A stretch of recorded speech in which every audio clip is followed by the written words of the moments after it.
Did you know that no official gospel describes Jesus physically, but the forbidden texts do? For 2,000 years, millions of people have worshipped, painted, and sculpted the image of Christ. But here's the question that should disturb you. How do we know what he looked like if the canonical Gospels never described him? Matthew, Mark, Luke, and John, 4 Gospels that narrate miracles, parables, crucifixion, and resurrection. But none of them dedicates a single line to telling us whether Jesus was tall or short, whether he had long or short hair, whether his eyes were light or dark. Don't you find that strange? These men who supposedly walked with him for years, who witnessed every gesture, every expression of his face, and they simply forgot to describe the most important man in history. But the absence of description is not coincidence, it's censorship.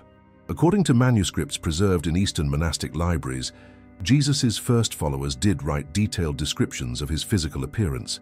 These descriptions appear in texts that Rome considered dangerous and excluded from the official canon.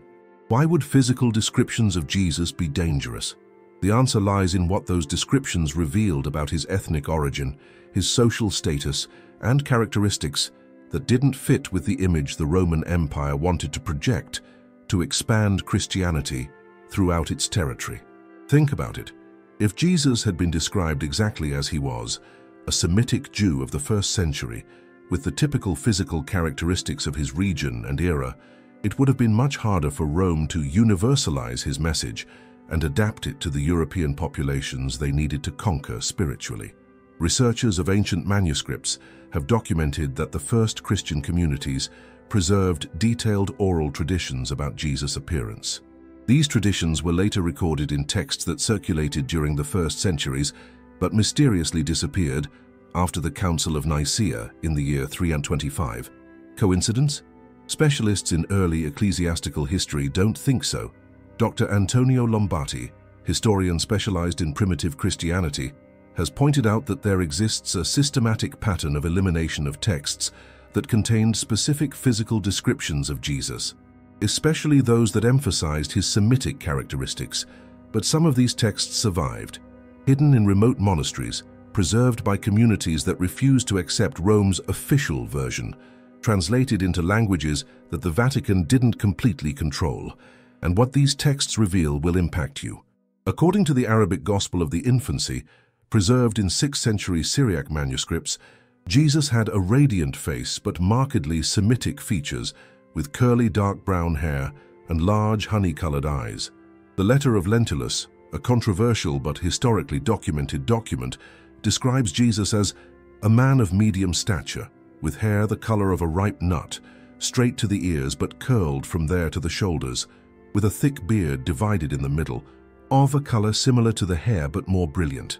These descriptions contrast radically with the representations we all know, the blonde, blue-eyed Jesus with European features that populates our churches. Did you start to notice the pattern? The descriptions that survived censorship consistently show a Jesus of typically 1st century Jewish appearance, a man who, if he walked through the streets of present-day Jerusalem, would be immediately identifiable as a Middle Eastern Jew. But there was something more in these descriptions that made Roman authorities uncomfortable, something that goes beyond simple ethnic appearance. According to traditions preserved by Eastern Christian communities, Jesus possessed a specific physical presence that caused immediate reactions in those who saw him. The texts speak of eyes that seemed to read the soul, a smile that brought instant peace, and a gaze that provoked both love and reverential fear. These descriptions are not simple physical data. They are testimonies of a spiritual power that manifested through specific physical characteristics, and Rome didn't want people to look for those specific characteristics in their spiritual leaders. They didn't want the faithful to expect to see certain physical traits as signs of authentic spiritual authority. They needed a universal Jesus that any Roman religious leader could represent without evident ethnic contradictions. But there exists evidence that changed everything we believed we knew about Jesus' true face, evidence that has been before our eyes for centuries, but that only modern science could fully reveal. The Shroud of Turin. According to studies by the STURP project, Shroud of Turin research project, conducted in 1978, this linen contains the impression of a crucified man with specific physical characteristics that coincide exactly with the descriptions preserved in forbidden texts. Dr. Barry Schwartz, official photographer of the Stuep team and initially skeptical, documented something extraordinary. The facial features imprinted on the shroud show a man of clear Jewish ancestry, with bone structure typical of first-century Semites. But what's most shocking is that these characteristics coincide point by point with descriptions found in manuscripts that the Church had considered apocryphal or unreliable. How is it possible that supposedly invented texts described with exact precision the characteristics that modern science found on the shroud? Forensic analyses of the face on the shroud reveal approximate height, 1.78 meters, considered tall for the era. Facial structure, typically Semitic with prominent cheekbones. Hair, long, with evidence of having been tied or braided. Beard, full and divided in the center nose, straight and prominent. Characteristic of Eastern Jews. These measurements coincide astonishingly with the description of the letter of Lentulus and with traditions preserved in Eastern Christian communities that never had access to the shroud. Did you start to realize something profound here? If you ever felt in your heart that there was something incomplete in the official version, scientific evidence is confirming your intuition. You're not crazy for questioning what you were taught. Historical and forensic data support exactly that concern you carry inside. Because the most recent studies of the shroud, conducted in 2018 by the Italian Crystallography Institute, used X-ray analysis technology that didn't exist in previous investigations. The results were disturbing. According to Drs. Liberato Di Caro and Giulio Fanti, the linen fibers contain information suggesting that the body imprinted had specific physical characteristics that coincide with descriptions found in the Arabic Gospel of the infancy and Coptic traditions preserved in Egypt. How is it possible that documents from different centuries and geographical regions describe the same characteristics that we now confirm scientifically? The only logical explanation is that these descriptions were based on real testimonies from people who physically knew Jesus, testimonies that were subsequently censored because they contradicted the universalized image that Rome needed for its imperial expansion.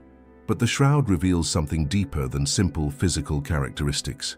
Luminescence analyses performed by Dr. Paolo Di Lazzaro of the Enea Research Center revealed that the impression on the linen was caused by an extremely intense and brief energy emission, impossible to replicate with current technology. According to his research, the energy necessary to create this impression would have been equivalent to an ultraviolet laser pulse of 34,000 billion watts. Do you realize what this means? The moment of Jesus' death or resurrection generated an energy release that imprinted his exact image on the linen, preserving for posterity the real physical characteristics of the man who changed history. Characteristics that the forbidden texts had described with astonishing precision, but that were systematically eliminated from the official narrative. And here is where everything connects in a way that can forever transform your understanding of Christianity. We are living days when prophecies are being fulfilled before our very eyes, but most still walk in darkness, trapped in incomplete truths that were carefully hidden from humanity for centuries. Now think, what if precisely what was eliminated from the scriptures contains the answers you've been seeking for years? But far from Rome, other traditions preserved something different. Traditions that guarded in secret descriptions that completely escaped imperial control. While the Vatican carefully controlled which texts would survive in the West, Eastern Christian communities preserved traditions that escaped Roman censorship. In the Coptic monasteries of Egypt, in the Armenian churches of Jerusalem, in the Syriac communities of Mesopotamia, there were kept detailed descriptions of Jesus' face that were never subjected to Rome's political filters. According to manuscripts preserved in St. Catherine's Monastery in Sinai, the first Christian iconographers worked following oral descriptions transmitted directly by the apostles and their immediate disciples. Dr. Robin M. Jensen, specialist in primitive Christian art from Vanderbilt University, has documented that these first icons consistently show Jesus with markedly Semitic features, very different from the representations that became popular after the 4th century. The icons of Sinai, dated between the 6th and 7th centuries, show a Jesus with olive skin, dark and curly hair, large and expressive honey-colored eyes, and a typically Jewish facial structure. These characteristics coincide exactly with descriptions found in the Ethiopian tradition, preserved in the Kebra Nagast, where Jesus is described as a handsome man of noble but clearly features of the house of David, with a face that reflected Solomon's wisdom and the strength of his ancestors. Coincidence that traditions separated by thousands of kilometers described the same characteristics?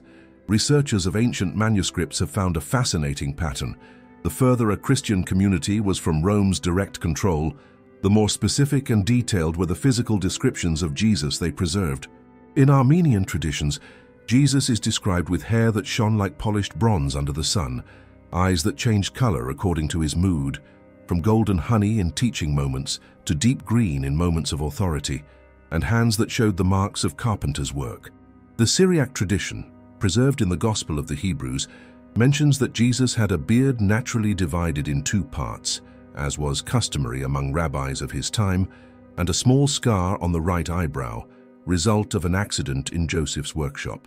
These specific details, hands marked by work, the scar on the eyebrow, hair that shone in the sun, are not elements that are invented in religious legends. They are observations from people who physically knew someone, people who remembered intimate details because they had been close, very close to that extraordinary man. According to traditions preserved in Eastern churches, Jesus also had a distinctive characteristic that caused immediate impact on those who knew him, an asymmetrical smile that appeared when he was teaching, more pronounced on the right side of the face. Coptic manuscripts describe that when the master smiled during teachings, his face lit up in such a way that it seemed the light came from within, and children ran towards him without fear, while adults felt a peace they couldn't explain. This description of an inner light that manifested physically appears consistently in Eastern traditions that never had contact with each other. How is this consistency in such specific details explained? The only logical answer is that these traditions were based on real testimonies, not later inventions. Testimonies that were carefully preserved by communities that considered these details as an integral part of the spiritual heritage they had received directly from Jesus' first followers. But perhaps most shocking is that these Eastern traditions also preserved something that Rome completely eliminated: descriptions of how Jesus' face changed during moments of spiritual power. According to Syriac manuscripts, during miracles, the Master's face transfigured, his eyes acquired a supernatural brightness, and his skin seemed to emanate a soft light that calmed the sick even before he touched them. These descriptions don't speak only of static physical appearance.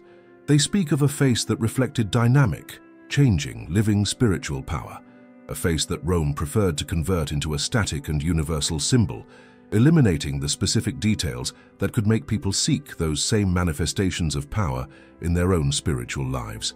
Have you ever heard about these Eastern traditions that preserved such detailed descriptions of Jesus' face? Tell me in the comments. I'm fascinated to know how much true truth seekers like you know. Your experience can enlighten others who are just awakening to these revelations. Why were these texts systematically eliminated in the 4th century? The Council of Nicaea in the year 325 was not just a theological meeting. It was a political operation of Christianity's re-engineering to serve the interests of the Roman Empire. According to historical records preserved by historian Eusebius of Caesarea, Emperor Constantine made clear from the start that the objective was not to determine theological truth, but to create a version of Christianity that could unify his multi-ethnic empire under one faith. To achieve this, it was fundamental to eliminate any element that made Christianity a specifically Jewish or Semitic religion, and detailed physical descriptions of Jesus represented exactly that problem. Dr. Bart Ehrman, specialist in primitive Christianity from the University of North Carolina, has documented that during the council specific decisions were made about which texts contained unnecessary details that could confuse new Gentile converts. Physical descriptions of Jesus were classified in this category of unnecessary details. Why? Because a Jesus with specifically Semitic physical characteristics would be harder to adapt to the Greek, Roman, Gallic, and Germanic populations that Constantine needed to convert to consolidate his power. According to manuscripts found in the library of St. Catherine's Monastery, several bishops protested against this systematic elimination of descriptive texts. Bishop Hosius of Cordoba wrote a letter, preserved in Armenian translations, where he expressed his concern because, by eliminating the descriptions of the Master's face, we are depriving the faithful of knowing the real man who walked among us. But Constantine had a clear political vision. Christianity had to be universal in the sense that any imperial leader could represent Christian authority without evident ethnic contradictions. Specific physical descriptions of Jesus complicated this strategy. Imagine the problem. If official texts describe Jesus with specifically Jewish physical characteristics, how could Roman emperors of European features present themselves as direct representatives of Christ on earth? It was a question of political credibility disguised as a theological decision. According to documents preserved in the Vatican's historical archives, some of which were partially released in 1981, the Council classified texts into three categories. Canonical texts, that supported Christianity's universalization; apocryphal texts, that contained specifically Jewish elements or problematic descriptions; heretical texts, that should be completely destroyed. Physical descriptions of Jesus were systematically classified in categories 2 and 3. But censorship wasn't limited to eliminating texts. It also included modifying texts that would be preserved.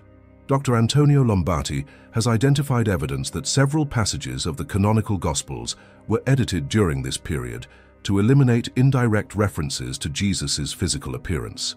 For example, in early versions of the Gospel of Mark, preserved in 3rd century papyri, there exists a reference that Jesus covered his head with his mantle when he entered the temple, as was customary among long-haired rabbis.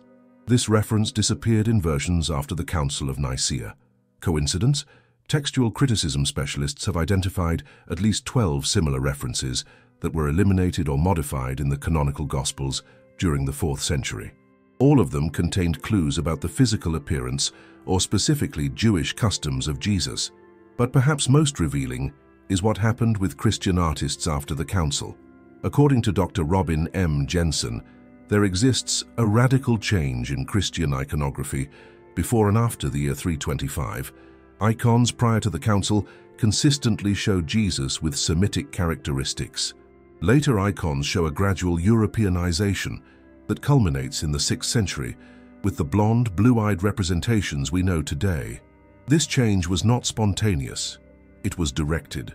According to documents from the Episcopal Archive of Constantinople, specific guidelines were issued for iconographers, instructing them to represent Christ in a way that any faithful, regardless of their origin, could see themselves reflected in him.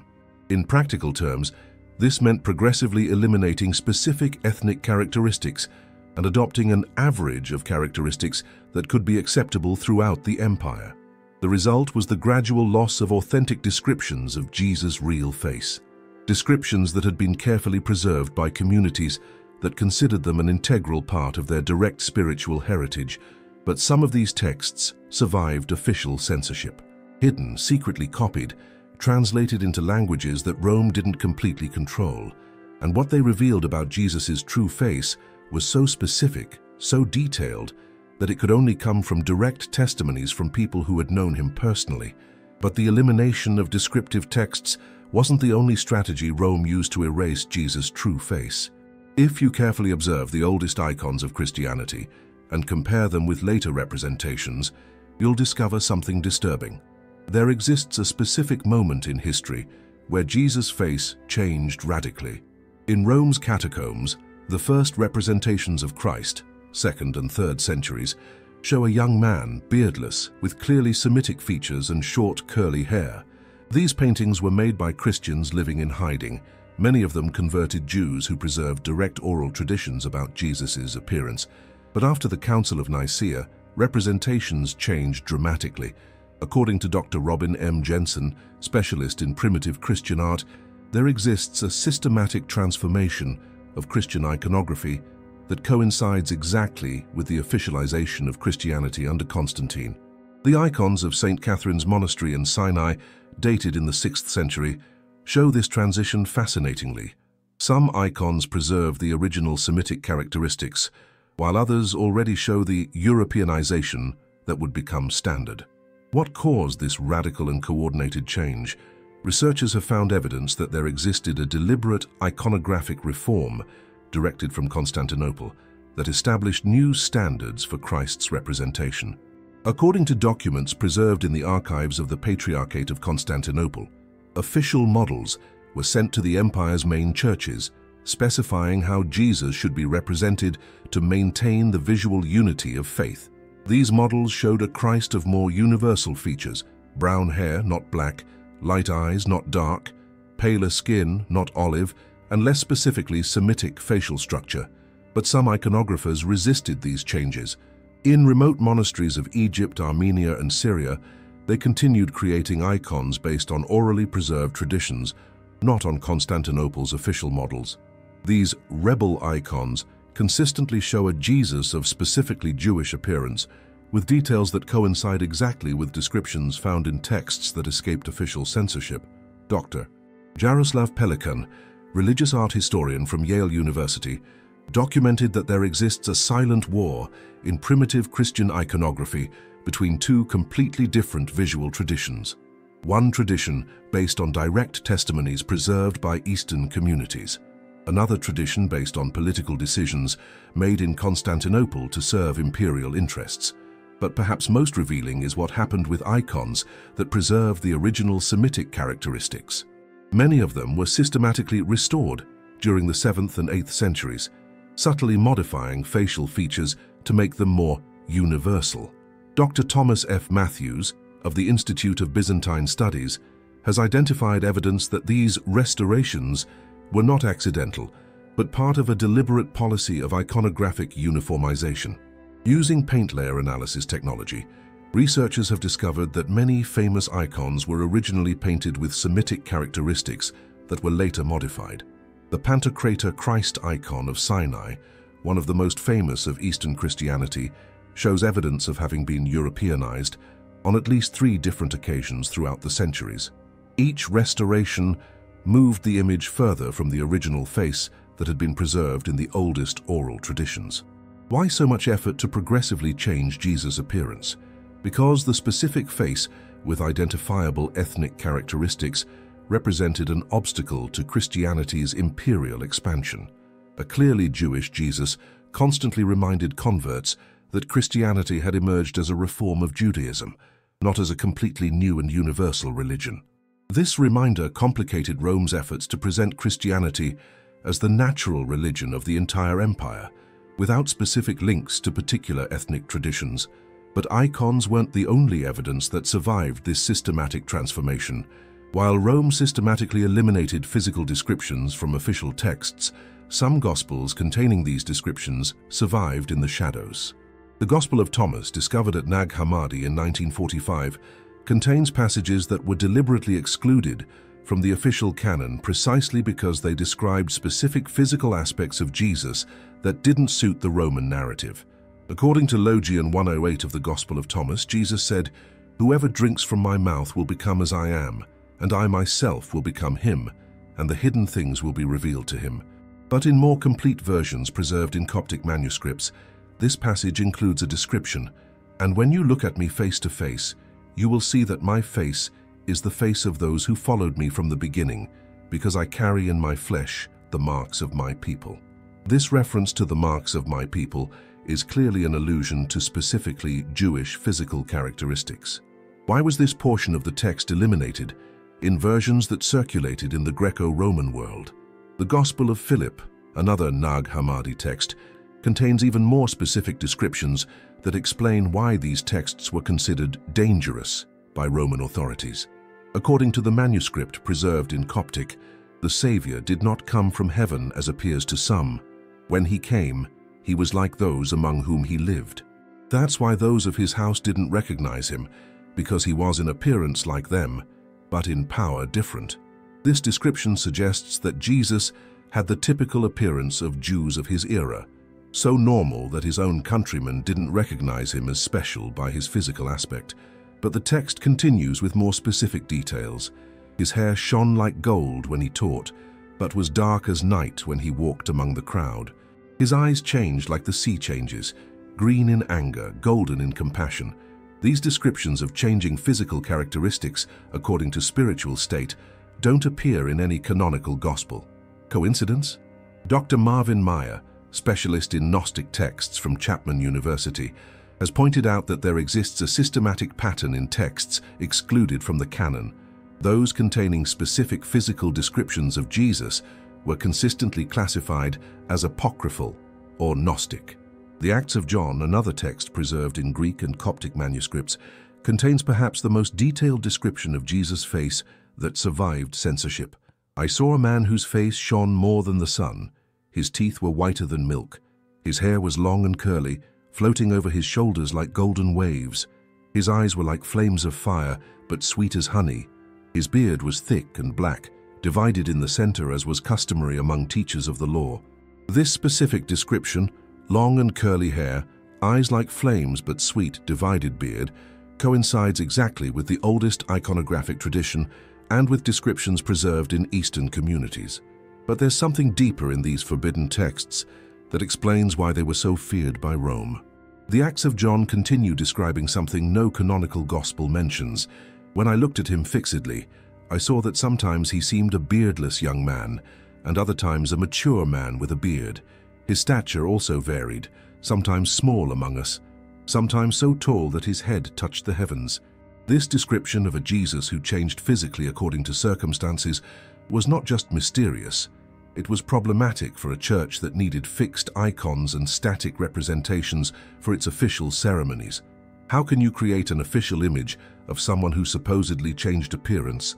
The Arabic Gospel of the Infancy, preserved in Syriac manuscripts, describes the child Jesus in a way that reveals why these descriptions were considered dangerous. The child had a face radiant as the full moon, but his features were those of the house of David. When he smiled, other children ran towards him. When he frowned, adults felt fear. His eyes were large and expressive, honey-colored in the sun, and his hair grew in curls that seemed touched by golden light. This description of spiritual power manifesting through specific physical characteristics contradicted official Roman theology, which preferred to separate the physical from the spiritual. Rome needed a Jesus whose spirituality was independent of his specific physical appearance, but the forbidden texts showed exactly the opposite, a Jesus whose spiritual power manifested directly through his specific physical presence. Dr. April DeConnick, specialist in Gnostic Christianity from Rice University, has documented that this tension between physical spirituality and abstract spirituality was one of the main reasons for the exclusion of these texts from the official canon.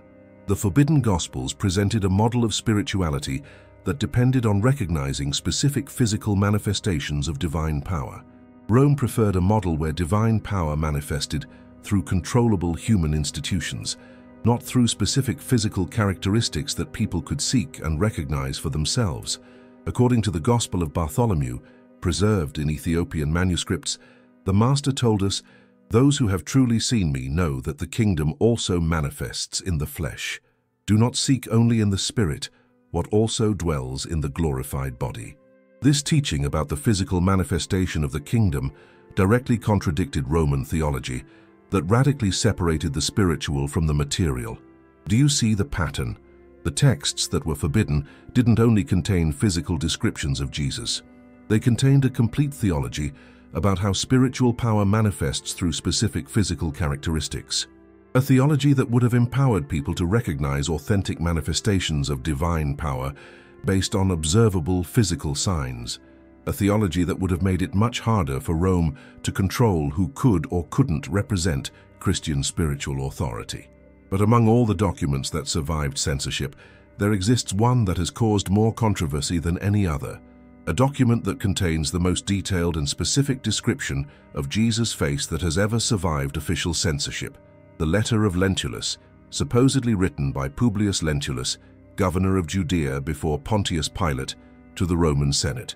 According to this document, preserved in medieval manuscripts but with evidence of much older origin, Lentulus wrote an official report about an extraordinary man called Jesus Christ, who had appeared in his jurisdiction. And in this report, he includes a physical description so detailed that it seems the testimony of someone who personally knew Jesus. There has appeared in our times, and still lives, a man of great power called Jesus Christ. People call him Prophet of Truth. his disciples, Son of God. He is of medium stature, approximately 3 cubits in height. He has a venerable aspect. His face inspires both love and fear in those who look at him. But the description continues with specific details that coincide exactly with traditions preserved in Eastern communities. His hair is the color of a ripe nut, straight to the ears, but from the ears downward it is curly and brilliant, floating over his shoulders. It is divided in the center of the head according to the custom of the Nazarenes. Nazarenes? This reference is crucial because it confirms that Jesus followed the specific customs of Nazarene Jews, including long hair divided in the center, exactly as the forbidden texts described. His forehead is serene and without wrinkles. His face has no stain or defect, beautified by a moderate blush. His nose and his mouth are irreproachable. His beard is abundant, of the same color as the hair, not very long, but divided in the center. The description of the beard divided in the center appears consistently in all traditions that preserved physical descriptions of Jesus, from Coptic manuscripts to Armenian traditions.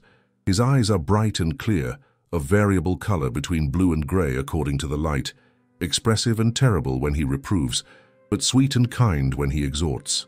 This description of eyes that change color according to light coincides exactly with descriptions from the Gospel of Philip about eyes that changed like the sea changes.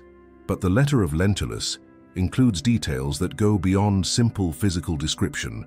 No one has ever seen him laugh but cry frequently. His hands and his arms are very beautiful. In his conversation, he brings joy and attracts, but he is rarely seen smiling, and when he does, it is with great modesty. He is terrible in his reproaches, gentle and kind in his exhortations, joyful with dignity. He has never been seen writing, but reading. When he walks, he is grave and dignified. He is the most handsome man that can be seen. Why has this letter been so controversial? Because it provides exactly the type of detailed testimony that Rome systematically eliminated from official texts. Dr. Antonio Lombati has pointed out that regardless of whether the letter is authentic from the 1st century or a later reconstruction based on preserved traditions, the descriptions it contains coincide astonishingly with independent traditions that survived in different parts of the Christian world. Paleographic analyses conducted by specialists from Oxford University suggest that, although the oldest copies we preserve date from the 13th century, the text shows linguistic characteristics that suggest a much older source. Dr. James Charlesworth, specialist in pseudepigraphic literature from Princeton, has documented that the letter of Lentulus contains details about 1st century Jewish customs that would be very difficult for a medieval forger to know. For example, the specific reference to the Nazarene custom of dividing hair in the center, or the description of hands marked by work that coincides with the tradition of Jesus as tekton, artisan, carpenter. But perhaps most significant is that this letter circulated widely during the Middle Ages, when Rome had absolute control over which texts could be copied and preserved. Why did they allow a document that contradicted their policy of eliminating specific physical descriptions of Jesus to survive? The answer could be that, by the 13th century, physical descriptions no longer represented a political threat to Rome. The Europeanization of Christianity was already complete. Christian populations had already accepted blonde, blue-eyed representations as normal. A letter describing Jesus with Semitic characteristics could be tolerated as historical curiosity without threatening the established visual status quo, the most successful operation of ethnic re-engineering in human history.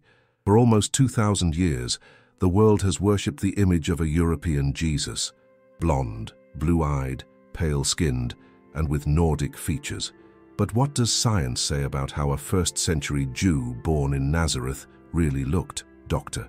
Joan Taylor, archaeologist and historian from King's College London, has conducted exhaustive research on the physical appearance of 1st century Palestinian Jews using archaeological evidence, analysis of human remains, and anthropological studies.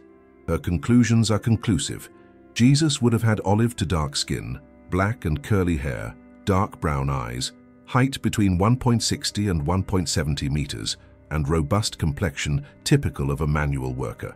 These characteristics coincide exactly with descriptions preserved in texts that escaped Roman censorship. But the transformation of Semitic Jesus into European Jesus was not accidental. It was a deliberate political strategy that developed over several centuries.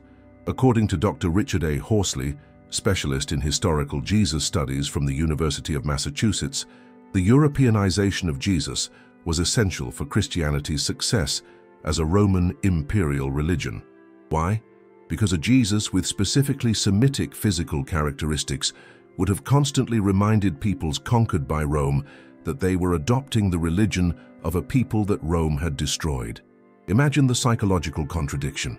How could the Gauls, Germans, Britons, and other peoples conquered by Rome sincerely worship a god who had the physical appearance of populations that Rome considered inferior? It was much more effective to present a Jesus who looked like the Roman conquerors themselves. Modern genetic studies have confirmed the typical physical characteristics of first-century Jewish populations. Dr. Iran Elhaik, geneticist from Johns Hopkins University, has documented that Palestinian Jewish populations of the Second Temple period had physical characteristics consistent with other Semitic populations of the region: olive to brown skin, predominantly dark curly hair, brown eyes, and typically Eastern Mediterranean bone structure. These characteristics appear consistently in pre-Roman artistic representations of Jews, descriptions by contemporary historians like Josephus' anthropological analyses of human, remains from the period traditions preserved in communities that were never Romanized. But Rome needed Jesus to be universal, in the sense that he could be adopted by European populations without creating ethnic identity conflicts. The solution was the gradual visual de-Judaization of Christianity. According to Dr.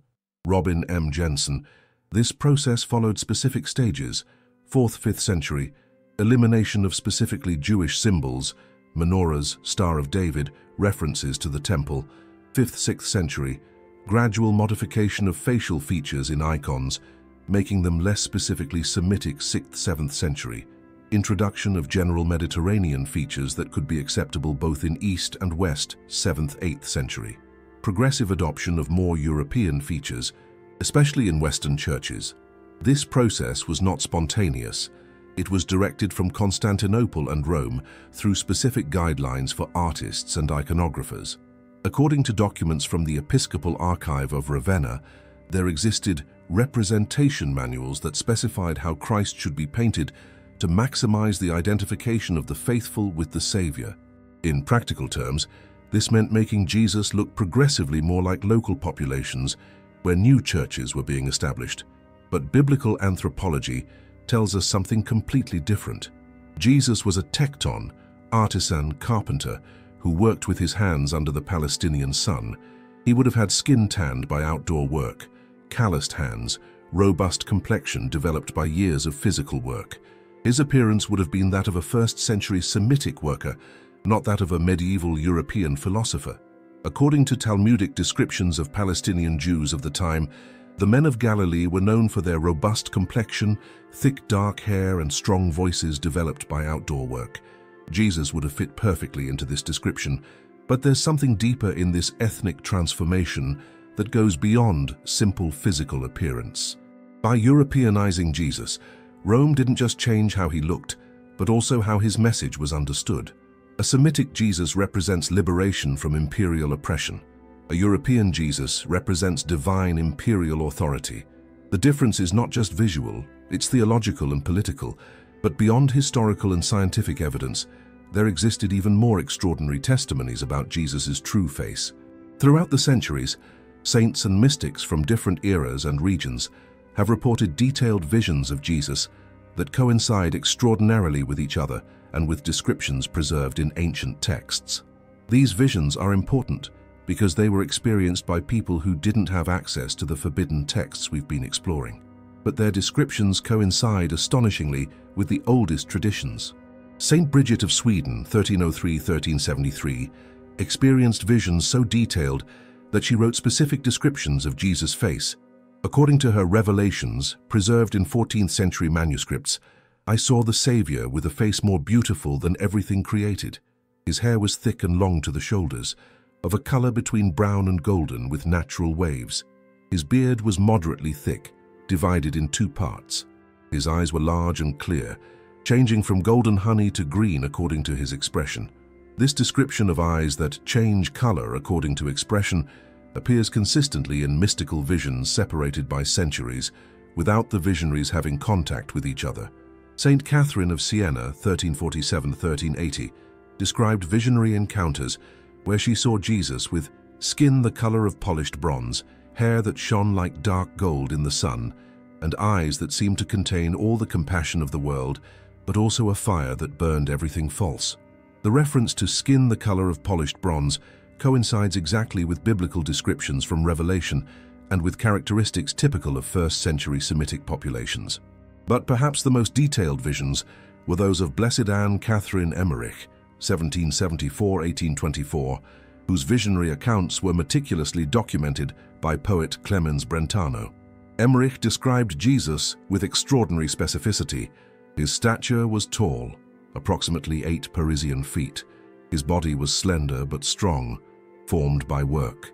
His hair was abundant, golden brown in color, lighter at the tips, wavy but not curly, divided in the center and falling to the shoulders. His forehead was high and serene, his eyebrows of the same color as the hair but darker. His eyes were large, clear and expressive, of a grayish blue that changed according to light and his mood. His nose was straight and well-formed, his mouth expressive but serious. What's extraordinary about these descriptions is that Emmerich hadn't had access to ancient texts describing similar characteristics, but her visions coincide in specific details that appear in manuscripts that were only rediscovered in the 20th century. How do you explain these coincidences? Saint Teresa of Avila, 1515–1582, experienced what she called intellectual visions, where she perceived Jesus' face without seeing it physically, but with total clarity about his characteristics. According to her writings, although I didn't see with the eyes of the body, I knew with absolute certainty that he had a beautiful face but marked by suffering, eyes that contained infinite love but also infinite sadness for the sins of the world, and hair that seemed to touch his shoulders. Padre Pio of Pietrelcina, 1887–1968, reported visionary encounters where Jesus appeared to him with unmistakably Semitic face, dark brown hair, deep honey-colored eyes, and complexion that showed the effects of work and suffering. These 20th century descriptions coincide extraordinarily with first-century traditions preserved in texts that Padre Pio had never read. Dr. Richard Bucker, psychiatrist and scholar of mystical experiences, documented in Cosmic Consciousness, 1901, that there exists remarkable consistency in visionary descriptions of spiritual figures across different cultures and eras. According to his research, when multiple independent visionaries describe the same specific physical characteristics, especially characteristics that contradict the popular representations of their time, this suggests access to information that transcends ordinary knowledge. The visions of Saint Faustina Kowalska, 1905–1938, included details she couldn't have known from ordinary sources. I saw Jesus with a face that reflected his Jewish origin, but transfigured by divine glory. His hair was wavy and fell over his shoulders, his eyes shone with inner light, and his skin had the color of someone who had lived under the sun of Palestine. But there's something deeper in these visions that deserves special attention. Many of these mystics reported that when they saw Jesus in vision, they experienced the difference between his real appearance and the artistic representations of their time. Saint Margaret Mary Alacoque, 1647–1690, wrote, "When the Savior appeared to me, I realized how different the paintings of our churches were from his true face. He was much more Semitic than the artists show us, but also more beautiful than any brush could capture. This observation about the difference between visions and official art appears repeatedly in mystical testimonies from different centuries. Is it possible that these visionaries were accessing the same spiritual memory that the oldest Eastern traditions preserved? Is it possible that authentic mystical visions preserve characteristics of the historical Jesus that were systematically eliminated from official representations? Researchers of mystical phenomena have noted that visionary descriptions tend to be more specific and detailed than conscious inventions, and show consistencies that transcend the historical knowledge limitations of each era. Have you ever felt during prayer or meditation a presence that didn't exactly match traditional images of Jesus? Share your experience in the comments. Many spiritual seekers have had intuitive perceptions about Christ's true face that go beyond conventional representations. But beyond mystical visions, there existed physical evidence that could have definitively resolved the question of Jesus' true face. A relic that has been called the first photograph of Jesus and that mysteriously disappeared from historical records precisely when its testimony would have been most uncomfortable for religious authorities. The Mandylion of Edessa was, according to Byzantine chronicles, a linen that contained the miraculous impression of Jesus' face, created when he himself pressed a cloth against his face to heal King Abgar of Edessa. But what was extraordinary about the Mandylion was not just its miraculous origin, it was the specific description of the face it showed. According to Evagrius Scholasticus, 6th century Byzantine historian, the Mandylion showed the face of a man of clear Jewish ancestry, with dark and wavy hair, large and expressive eyes, beard naturally divided in two parts, and features that immediately identified his Semitic origin. This description coincides exactly with traditions preserved in Eastern communities and with texts that escaped Roman censorship. The Mandylion was historically documented from the 4th century until the 14th century, when it mysteriously disappeared during disturbances in Constantinople. Coincidence that it disappeared precisely when descriptions of Jesus were being universalized by conciliar decisions. Dr. Ian Wilson, Mandylion researcher and specialist in Christian relics, has documented the complete history of this extraordinary relic. According to his research, the Mandylion not only existed historically, but was the object of specific veneration precisely because it preserved Jesus' authentic physical appearance. The chronicles of John Damascene, 8th century, describe how the faithful who contemplated the Mandylion immediately recognized the characteristics of the Savior as the oldest apostolic traditions had preserved them. But there was something more in the Mandylion that made it dangerous evidence for authorities who were promoting more universal representations of Christ.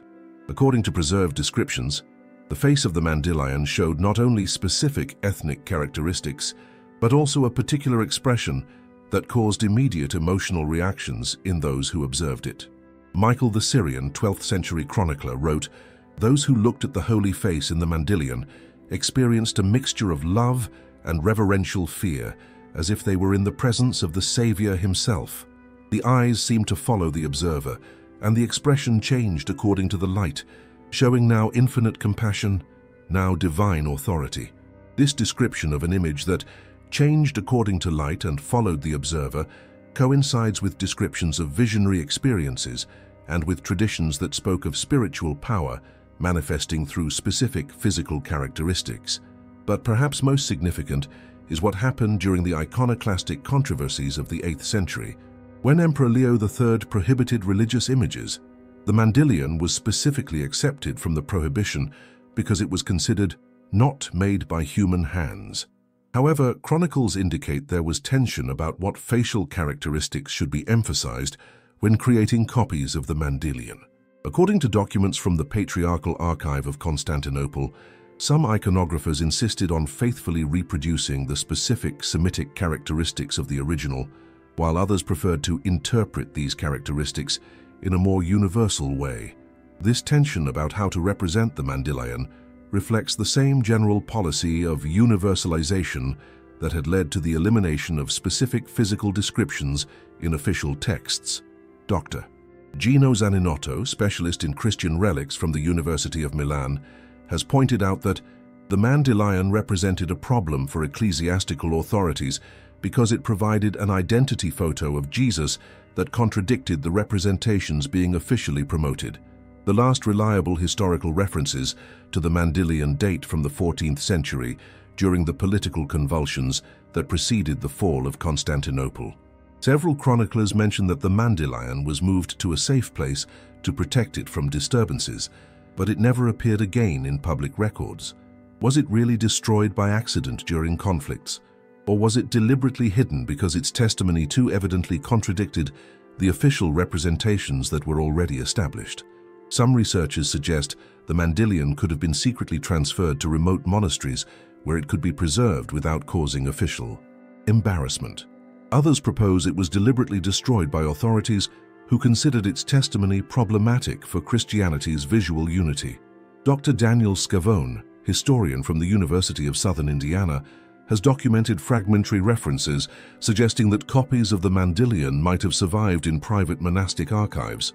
According to his research, there exist references from the 15th and 16th centuries to true faces preserved in Eastern monasteries that showed specifically Semitic characteristics, but these documents have been systematically excluded from official catalogues.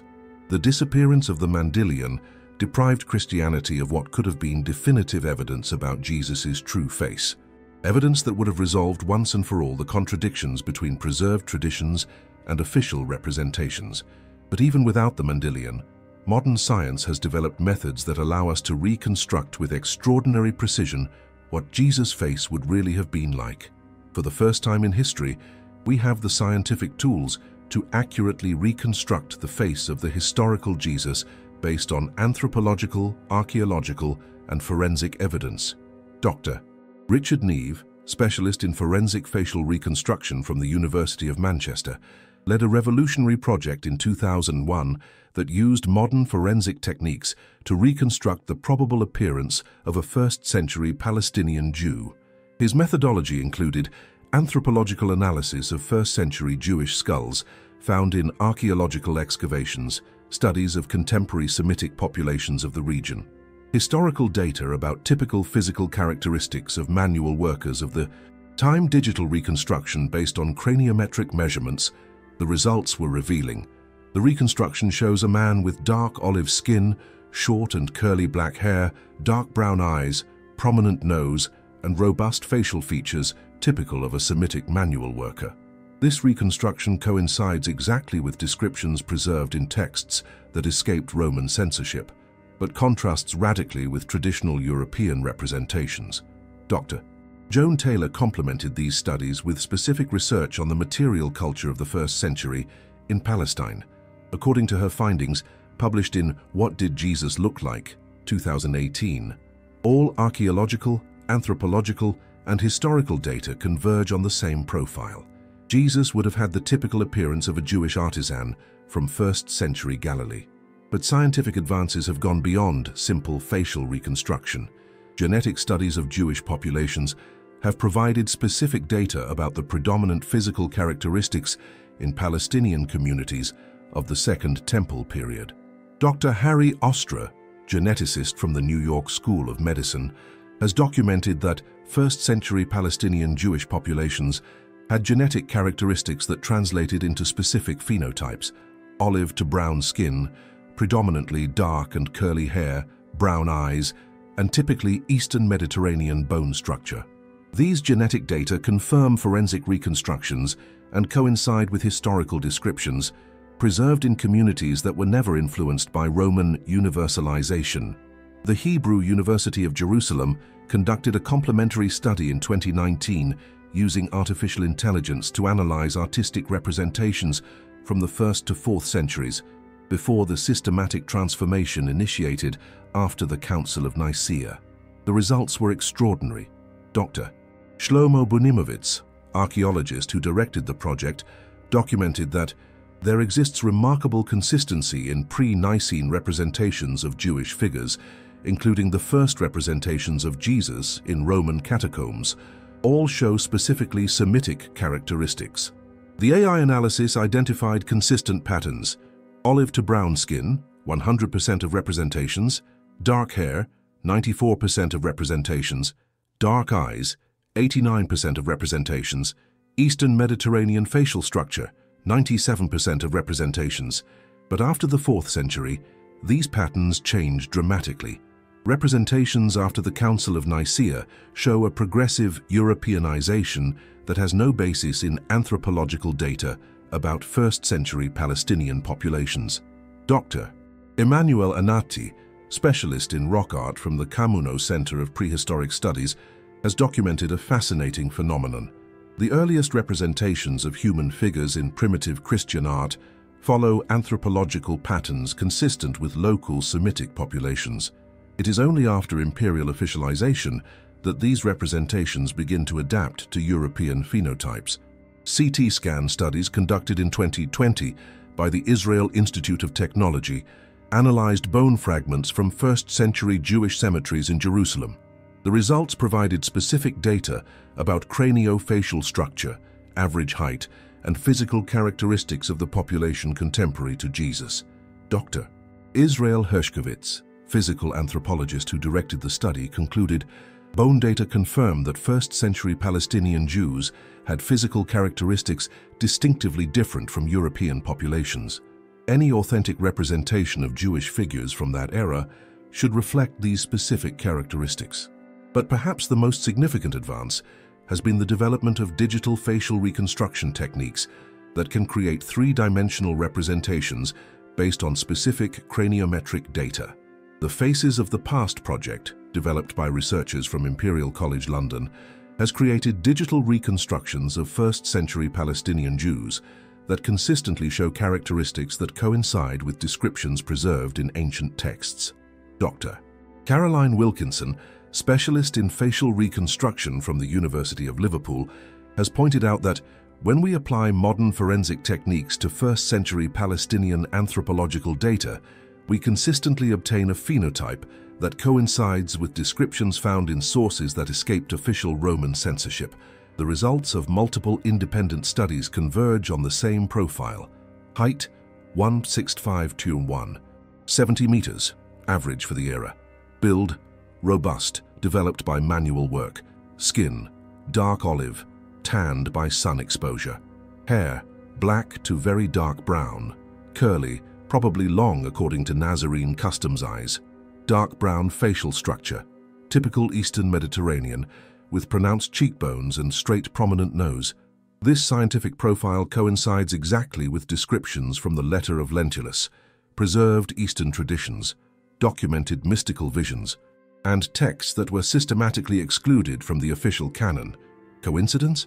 The convergence of independent evidence, archaeological, genetic, anthropological, historical, and testimonial, toward the same physical profile suggests that descriptions preserved in non-official sources were authentic, and that the universalization promoted by Rome after the 4th century was exactly that, a political transformation of Jesus's image to serve imperial interests, not an authentic preservation of his historical appearance.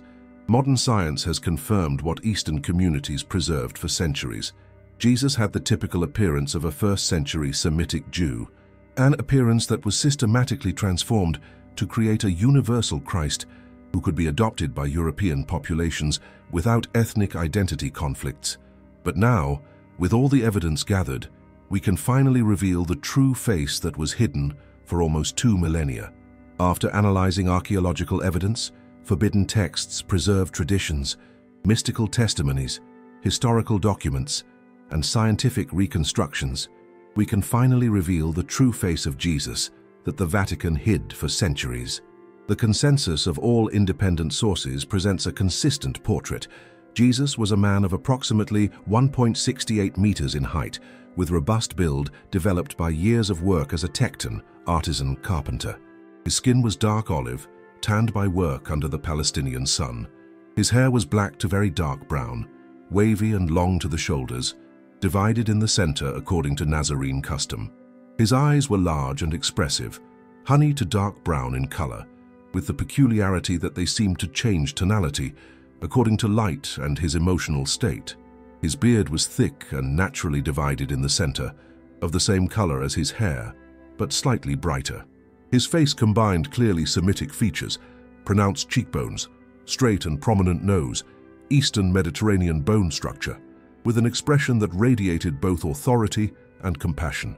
He had an asymmetrical smile, more pronounced on the right side, that appeared especially when he taught.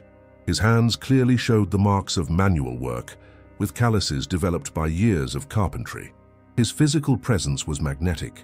Those who knew him reported an inner light that manifested especially in his eyes during moments of teaching or spiritual power.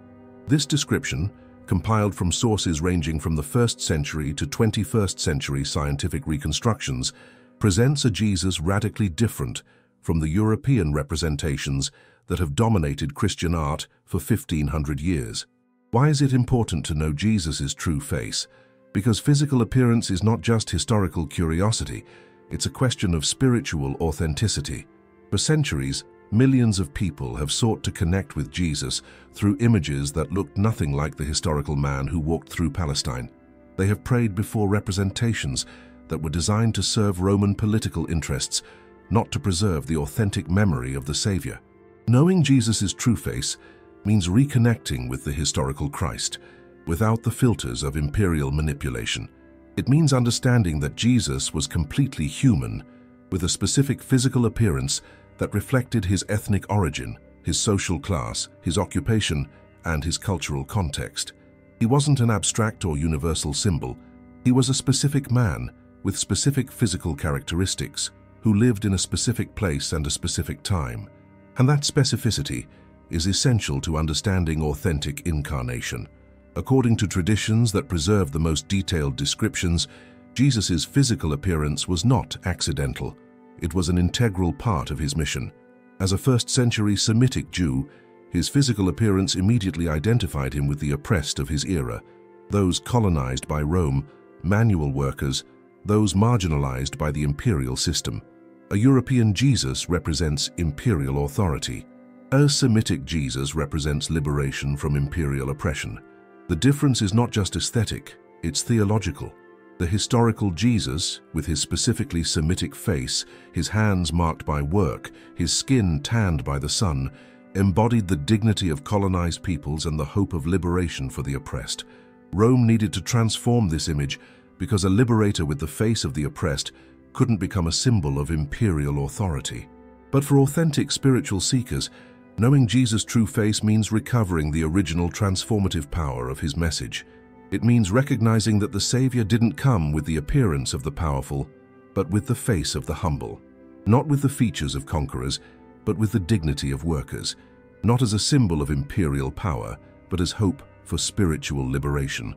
The evidence we've explored, from the Shroud of Turin to the most modern scientific reconstructions, converged to reveal a Christ who had been deliberately hidden by political decisions that transformed Christianity into an imperial religion.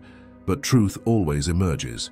And in our time, when we have access to both ancient manuscripts and modern technology, we can finally see the face that was censored for almost 2 millennia. The face of a first-century Semitic Jew who changed world history. The face of a worker who became a spiritual teacher. The face of a specific man who embodied God's transformative power. This is the true face of Jesus that the Vatican hid, but that has now been revealed at last. A face that connects us not with theological abstractions, but with the historical reality of the Savior. A face that reminds us that divinity was incarnated not in the image of power, but in the dignity of authentic humanity. A face that, once known, transforms our understanding of both history and spirituality. Subscribe to the channel and activate the bell so you don't miss any revelation. Don't miss the next video where we'll continue unraveling truths that have remained hidden for centuries. And if you truly feel the call to deepen, consider joining as a member. The Guardians of Truth are already accessing knowledge we can never make public. Thank you for watching this video to the end. We'll meet in the next video.